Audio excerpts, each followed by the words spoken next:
Well, Penguin fans, I'm going to be at Consol Energy Center this weekend, and I imagine I'm going to see a few of you guys there too. Saturday and Sunday, the first practice days of 2010 training camp for the Penguins, and those sessions are going to be open to the public. So I know starting at 9 a.m. there's going to be a lot of "Let's Go Pens" chant when the players take the ice. Now, when they take the ice, I'm going to be looking at 3 specific issues that I think this team needs to address coming out of camp to make sure they're ready for their October 7th home opener against the Philadelphia Flyers.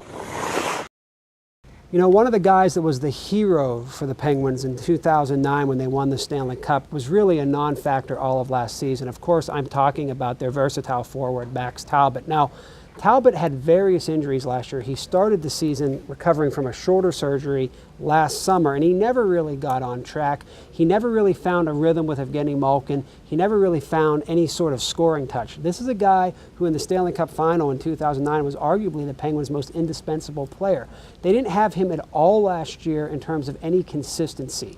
Where does Max Talbot fit in? That's a very interesting question for the Penguins to ponder this year. And we're going to have to see in camp where exactly he's at. When Talbot's at the top of his game, he brings energy, he brings big-time goals, and he brings an ability to not only excel offensively when playing with skilled players, but sort of play a mucking and grinding role, a real feisty type player. We didn't get to see any of that from Talbot last year on a consistent basis. How he performs in training camp and what will be the last year of his current contract could go a long way to telling whether the Penguins need to figure out somebody to play with Evgeny Malkin and Jordan Staal on their second line, or if that guy might be Max Talbot.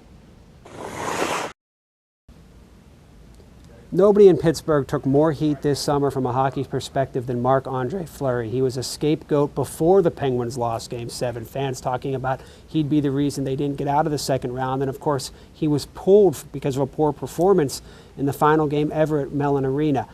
How's Fleury handled that this year? He was pretty fried coming into last season after winning the Stanley Cup in 2009 and going to the Olympics and not playing, dealing with that sort of high and low experience.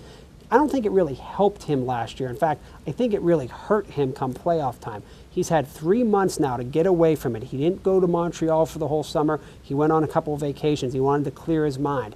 Who is Fleury coming into this season? Is he the franchise goaltender he showed in 2009, a guy that wins big road games and makes the biggest saves in the biggest of moments? Or is he the guy that was shaky and no matter what you do around him offensively, you can't count on him for that big save? We're going to find out very early with how he approaches camp when goaltenders aren't used a lot, but when they are in there, you have to see what they're made of.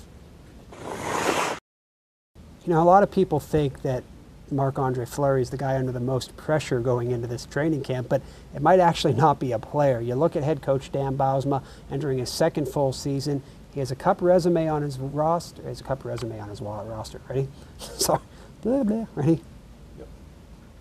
Maybe a lot of people think Marc-Andre Fleury is the guy under the most pressure for the Penguins going into this season, but the guy under the most pressure going into training camp is probably their head coach, Dan Bylsma. This is going to be a second camp as coach of the team. He's already won a Stanley Cup, but he also got a team bounced earlier than really anybody thought they should, given that the Penguins were the home ice advantage team in the round 2 last year, and they had had 2 straight Cup final appearances at their back to a relatively inexperienced Montreal team.